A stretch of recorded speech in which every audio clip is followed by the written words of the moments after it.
Brothers and sisters, miracles will not convince people whose hearts are set on doing evil. Their voltage testers are broken. How do I know this? I've read the Bible. Miracles didn't convince Pharaoh to let God's people go, and that was before God hardened his heart. Miracles did not keep the children of Israel from idolatry in the wilderness. Miracles did not keep the children of Israel from idolatry in the promised land. Miracles did not convince Ahab and Jezebel that Baal really wasn't God, that the one true God was Yahweh, as he rained fire down from heaven. Miracles did not convince the Pharisees that Jesus was the Messiah. They concluded, must have a demon.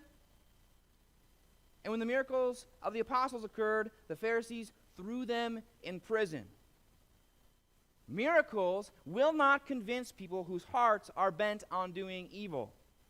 They'll disregard them as a coincidence, superstition, psychosomatic. One day I'm going to have an explanation. I can't explain it now, but someday I'll be able to explain it. You can't convince somebody whose voltage tester is broken, brothers and sisters. We love to think as humans we are so open-minded. I'll look at it fairly and honestly. But when our hearts are bent on evil, we're not open to reason. We see this so clearly later in John's gospel. The Father speaks to Jesus audibly. This is what it says in John 12. Jesus prayed, "Father, bring glory to your name." And a voice spoke from heaven saying, "I have already brought glory to my name. I will do so again."